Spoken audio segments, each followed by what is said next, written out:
global controls will have to be imposed, and a world governing body will be created to enforce them. Crises precipitate change.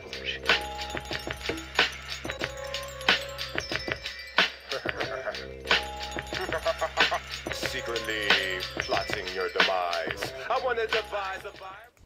Hello everyone, Darko2012 here with Global Government News. I'm reading an article titled Unemployment Rises in 30 States in January. This is coming from the Associated Press, March 10th, 2010. This is, of course, at the same time that you're hearing from politicians in the same type of media that there is a recovery, that the recession is getting better, and the jobless recovery is working. I even saw a story today that said Americans are regaining their wealth. So, but then I also heard, or also read a story yesterday where it was saying that America has a growing number of billionaires. So, I don't know, maybe you guys can do the math, but to me that sounds like the middle class being wiped out and basically two-tiered, type society where it's just rich and poor. And that's the feudalist system, and that's what they want. So, are the jobs coming back? I don't see how. I don't see how the jobs can come back when we don't produce anything.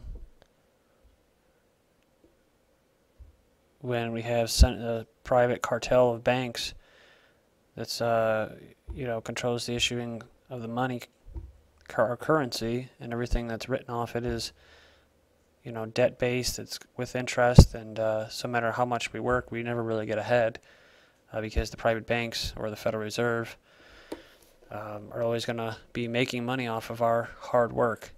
So with that said, you have Bob Chapman, financial forecaster, who tells it how it is, and he'll tell you right now that unemployment right now nationally on average is around 18%. 18%. And he predicts that by 2011 in the spring it'll be up to 22%.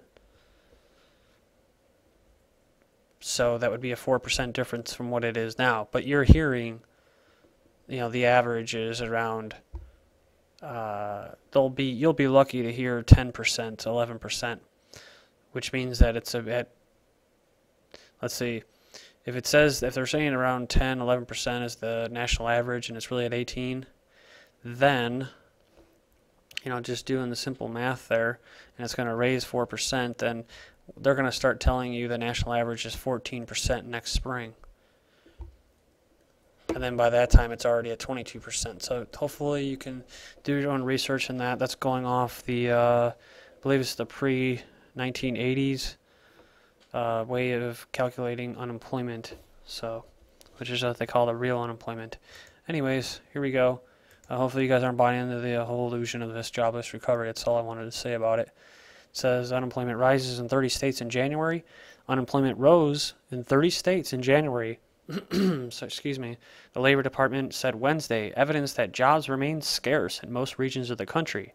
The data is somewhat better than December, when 43 states reported higher unemployment rates, but worse than November, when rates fell in most states. Still, 5 states reported record high joblessness in January. California at 12.5%, South Carolina 12.6%, Florida 11.9%, North Carolina 11.1%, and Georgia 10.4%.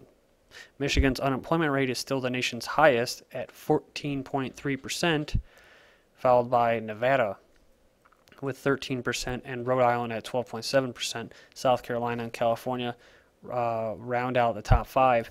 And when we're talking about Michigan, we're talking about, of course, Detroit Rock City, where I posted a video that said unemployment in that city is 50%.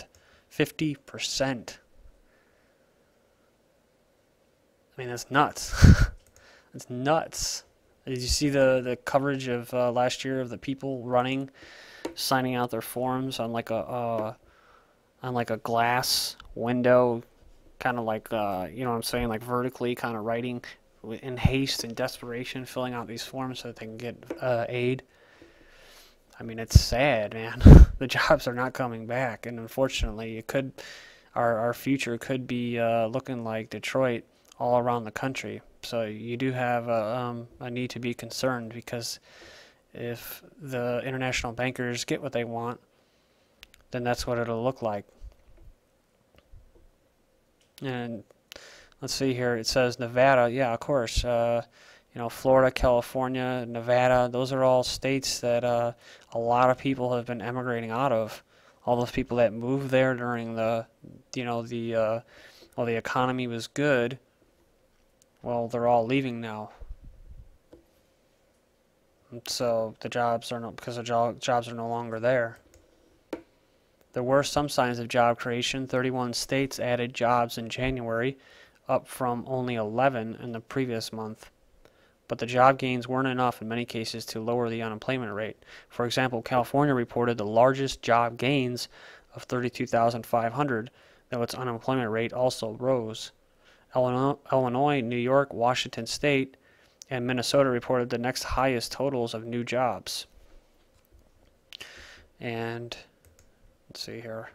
It says the lowest unemployment rates are still found in the Upper Plains states, with North Dakota's jobless rate of 4.2%, the lowest in the nation. Nebraska and South Dakota had the next lowest rates, 4.6% and 4.8% respectively. In January, the national unemployment rate fell to 9.7% from 10%. So here we go. It says, in January, the national unemployment rate fell to 9.7% from 10% the previous month. Last week, the Labor Department said the national rate was unchanged in February at 9.7%. Here we go. A better reading than most analysis expected. So, as I said, that's what they're saying. So I read these articles as you're reading them for the first time. And like I said, that's what they're going to tell you, about 10%. That's kind of the little threshold. But when the reality is that right now it's at 18%, so they're 8% off. 8% off.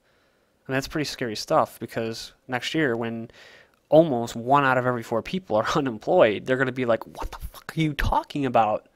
You know, quit fudging the numbers and tell us the goddamn truth. You know, half the people I know right now are unemployed here in the Midwest. I mean, it's pretty bad.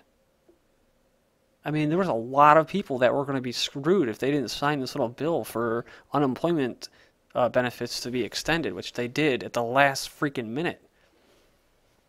They did one where they signed it for a month, for 30 days extension, and then they just went crazy and did like a 90 freaking week extension or something yesterday. So, but I mean, people are hurting. You know, I had my buddy asking me, like, you know, he was a sheet metal worker, a union worker, and it's like, dude, I don't know what to do, you know, and he does. He gets off his ass. He tries to get as much work as he can, and it's just not there. The work isn't there. There isn't, like, yeah, even McDonald's and stuff like that, Walmart, they're not always hiring. I mean, everybody thinks that, but it's not always like that. It's not like that anymore, at least. And so, yeah, next year, next spring, if nothing changes, I'm not saying I want this to happen. I'm just going off what I'm seeing here and what little knowledge I have about this economy, this fascist economy, which is all about big government and big corporations / big banks. And you would think that, oh, why would they want the economy to get worse? Well, they have stolen so much. Well, the one thing is that it's not so much the money that they care about, it's about the control. They want to control you, and they want to control every facet of your life. Money is just a means of controlling you. They have enough money. They have enough assets. So that's why they do that. And then and they've already stolen $30 trillion in the last year. So, I mean, that's besides all the money they stole in the past 2 years, with the bailouts and all that. So they have all their money. They're converting that to gold and assets. And when they're done, and the unemployment benefits run out, well, then it's time to get rid of all those useless eaters, and then it comes to eugenics. So it's not a very happy, bright picture, but that's how I tell it here. Thank you.